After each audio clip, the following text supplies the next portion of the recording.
So I also wanted to thank Paul Shoemaker, who some of you know from SVP, who helped train all of the fast pitch participants today, and Andy Lon, who's been continuing on working with the fast pitch. And I'm really excited to say this year's our first year that we actually have prizes for our fast pitch winners. Yeah. It's been something, we actually had Molly from the University of Chicago, here you are, Molly, came last year and said that she really enjoyed the fast pitch and wanted to engage a little more. So the Booth School at University of Chicago is putting up a prize, which I would like to win if I could, but it's a one trip, airfare and accommodations to Chicago to visit with the weekend MBA program. And they also have a civic scholarships, which are full ride for nonprofit leaders that she'll talk about later on. So that's a prize to compete for. We also have our second place prize, which is an audit of an 8-week class at Seattle Pacific University on how to build social venture plans. And then the third place winner will have lunch with a group of Foster Schools business students from UW so they could pitch an idea that their nonprofit wants to do with entrepreneurial skills and get feedback from the students. And finally, we're bringing back our audience choice fast pitch. So you all, with your app, you get to vote. Everyone here gets to vote on their favorite fast pitch, and the winner gets one free ticket to next year's conference. So I'd now like to start off the fast pitch. These 6 brave individuals have been working for the past several months on a 2-minute presentation. We only give them 2 minutes. Their slides will continue to roll behind them, and when their slides in, they have to stop their fast pitch. So thank you so much for taking on this challenge, and we're gonna get started. Thank you.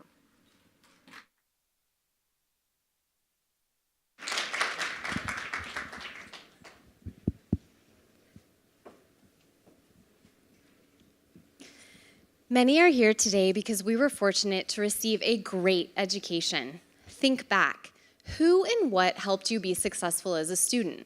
Was it textbooks, tutoring, a mentor or role model? Would you have succeeded without 3 meals a day, safe housing, or medical care? Many of us probably took these critical tools for granted. I did. Unfortunately, many of the youth whom Ikari works with face a reality with none of these supports. Ikari is a community-based nonprofit tackling extreme poverty through education and economic community development in Palambe, Malawi, a region with a staggering number of youth battling inequality. Our programs focus on 3 areas designed to build self-sufficient youth. Meet Patricia, one of our beneficiaries. First, through our student tuition program, we supported Patricia financially through high school and college. Second, through our student support programs, we provided everything necessary for Patricia to thrive in and outside of the classroom. Tutoring, mentorship, medical, and training until she found a job. Patricia is currently participating in our youth entrepreneurship program, where we have a unique partnership with a national bank, giving youth access to loans as first-time entrepreneurs. Last, our community programs further support Patricia by elevating the community around her. We teach communities to establish village savings and loan associations. To scale our impact, we partner with a worldwide microlender, giving groups access to more capital. This approach is working. For the past 2 years, our seniors have achieved a 100% university pass rate, acceptance rate. I co-founded Ikari with a Malawi education advocate to help fill a huge gap in Malawi's education system. Find me to learn more about our unique approach that allows youth in their communities to thrive.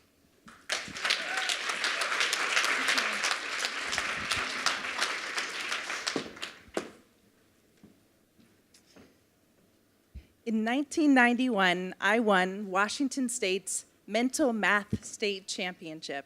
I was a mathlete.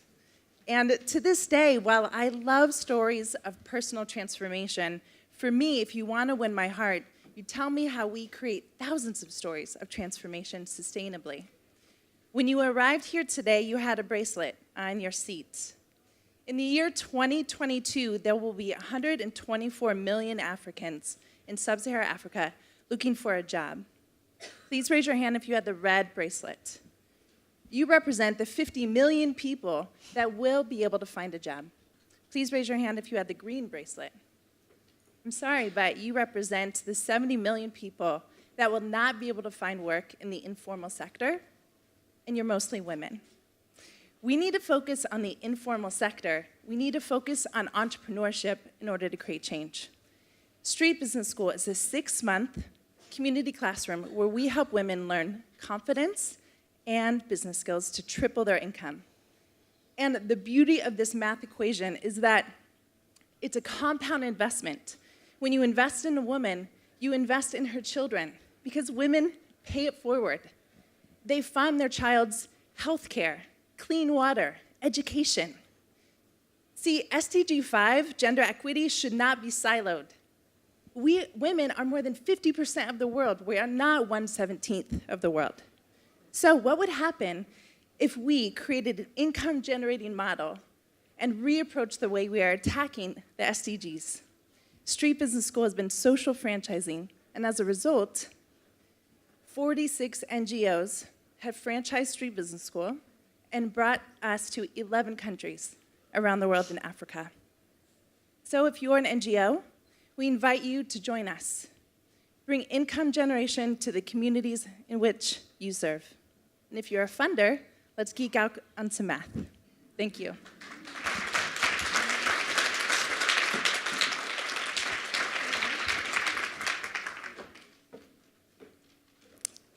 Don't forget us. Please don't forget us. I hear the voices of my relatives as they wave goodbye to me on my way to the United States. Those voices still haunt me till this day. Hi, my name is Ndodi Chukwu. I'm the Executive Director for Mission Africa, an organization that is all about Africans helping Africans. Africans like me migrate to the United States for various reasons, but mostly for a better life. We often are not happy to leave home, but we do to find opportunities unavailable for us back home. We work hard to financially sustain our families, both here and abroad. And some of us have gone a step further and have founded small NGOs in their home countries to join the fight for global development. For the past 12 years, and under the leadership of Mission Africa, these small NGOs have formed strategic partnerships with remarkable capacities to create tangible, sustainable, and measurable results with small budgets and predominantly volunteer staff. We are making remarkable changes in the rural areas of 10 African countries through education, healthcare, women's development, and agricultural development.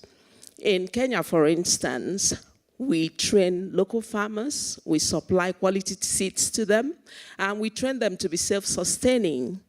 In northern Nigeria, we educate girls whose families are not able to send them to school. In Rwanda, we train and empower women entrepreneurs, and in Tanzania, we establish poultry farms for young entrepreneurs. We would not have been able to accomplish any of this without the partnerships we have here in the United States and the NGOs on ground in Africa. These partnerships have given us the ability to scale our work far beyond what any of us could have done alone. Please find me later and ask me how you can be part of this mission. Thank you.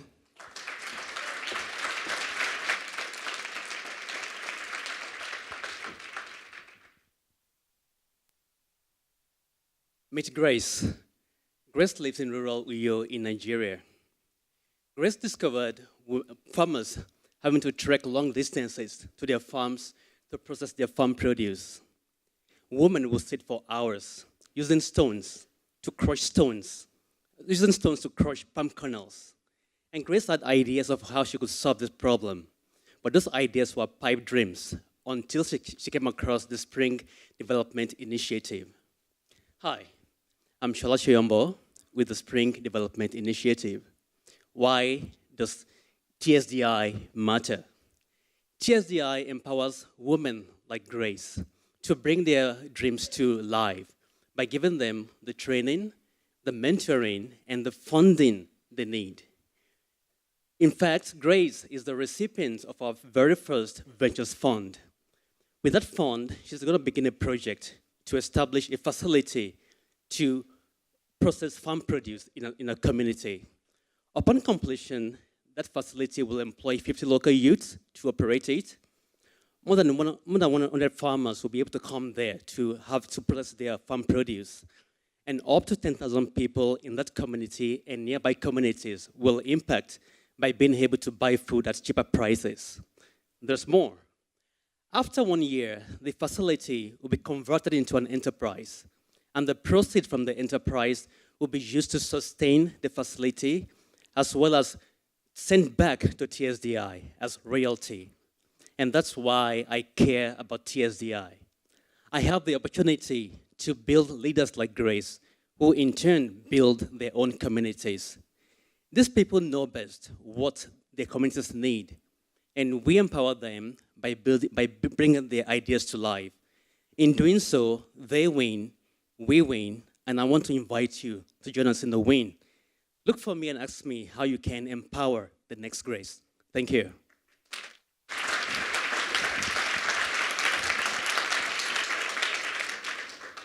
Being born a girl in India is like being born into a silent, unacknowledged war raging for perpetuity. One in which you'll be really lucky if you're allowed to be born, despite the overwhelming son preference that has pushed the sex ratio down to just 917 girls for every 1,000 boys. You will face hostility and discrimination throughout your life, from the amount of nutrition you receive compared to your brother, to being forced out of school when you attain puberty because you just can't leave home unchaperoned, to being pushed into marriage at an age when you should still be playing with your friends. 1 out of 2 of you will face certain violence in your lifetime. My organization, Breakthrough, has been working for 2 decades to change the underlying cultural norms that keep this war raging.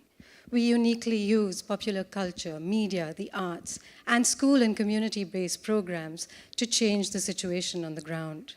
To see change early, we today reach 400,000 marginalized adolescents with a comprehensive gender equity program.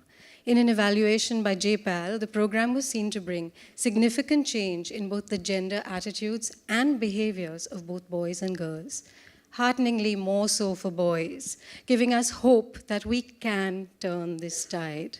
We are now scaling up our reach to over 1 million adolescents over the next 5 years. For this, Breakthrough will need to grow manifold and to digitally transform itself. So we are embedding technology into every single activity, from the digital tracking of adolescents in our programs to an ERP system that improves our efficiency to scale. We're hoping that people here will partner us in this journey to ensure that women and girls in India can live lives of choice, not fear. Thank you.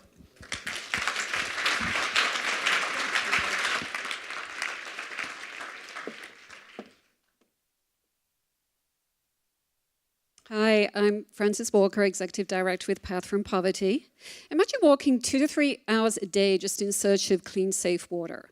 We partner with women's groups in rural Kenya. We help them develop income-generating projects, teach them leadership skills and financial management, and we help them develop these group savings where they can pool their micro savings each year, and then they purchase these big 10,000-litre rainwater catchment tanks, or some of the older groups are now purchasing solar panels. 46% of Kenyans do not have access to clean water, and 44% earn less than $1 a day. With these income-generating projects, our women can earn anywhere up to $4 a day, which means they can send their children to school and even college. It makes a significant change in their lives, their families, and their communities. When I came on board, there was a big problem with collecting data.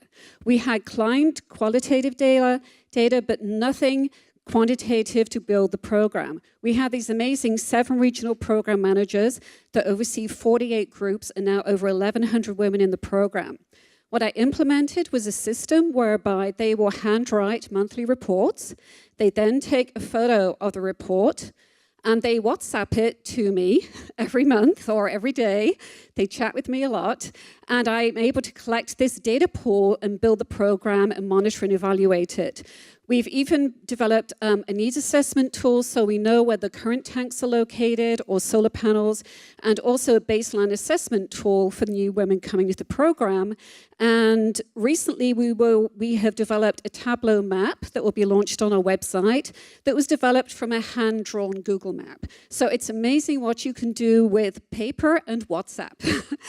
And our impact, we have delivered 191 water tanks this year, which is amazing for this wonderful group of women. Please connect with me to learn more. Thank you.